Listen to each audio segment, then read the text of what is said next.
Peter now found that he was a 90-year-old man. His thick dark hair had turned white as snow, and his beautiful young wife, Alice, had also grown old and had passed away a few years earlier. His wonderful children had grown up and left home to lead lives of their own.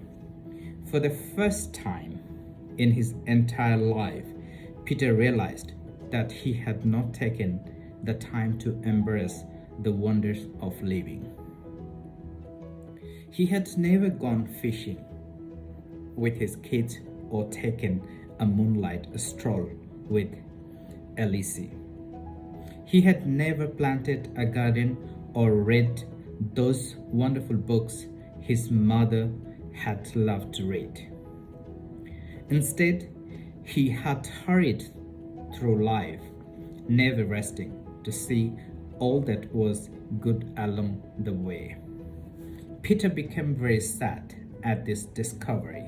He decided to go out to the forest where he used to walk as a boy to clear his head and warm his spirit.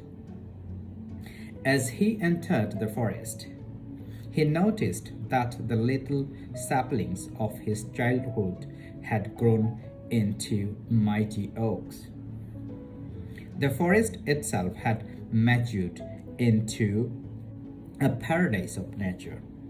He lay down on a small patch of grass and fell into a deep slumber. After only a minute, he heard someone calling out to him. "Peter, Peter," cried the voice.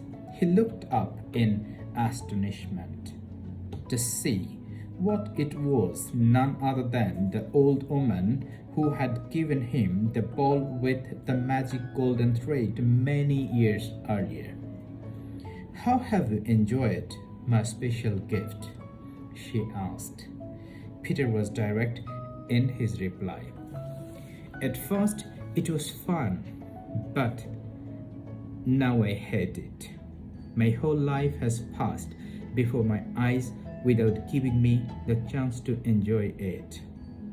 Sure, there would have been sad times as well as great times, but I haven't had the chance to experience either.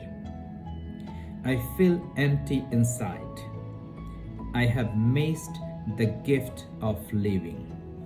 "You are very ungrateful," said the old woman. "Still, I will give you one last wish." Peter thought an instant and then answered hastily, "I would like to go back to being a schoolboy and live my life over again." He then returned to his deep sleep.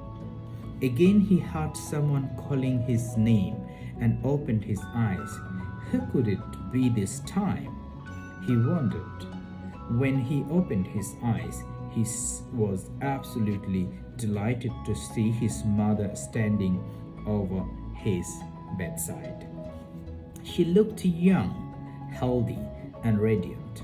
Peter realized that the strange woman of the forest had indeed granted his wish, and he had returned to his former life. "Hurry up, Peter. You sleep too much. Your dreams will make you late for school if you don't get up right this minute," his mother admonished.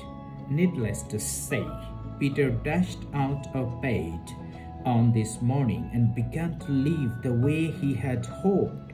Peter went on to live a full life, one rich with many delights, joys, and triumphs. But it all started when he stopped sacrificing the present for the future and began to live in the moment.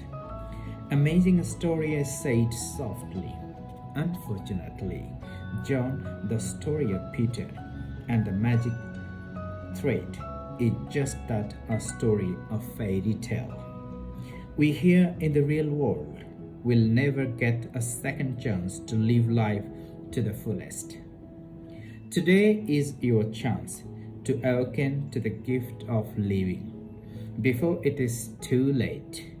Time really does slip through your fingers like tiny grains of sand.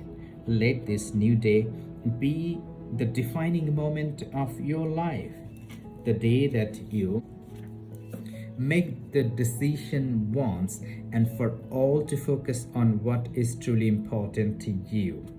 Make the decision to spend more time with those who make your life meaningful. Do the things that you have always wanted to do. Climb that mountain you have always wanted to climb, or learn to play the trumpet. Learn to love music, learn a new language, and rekindle the delight of your childhood. Stop putting off your happiness for the sake of achievement.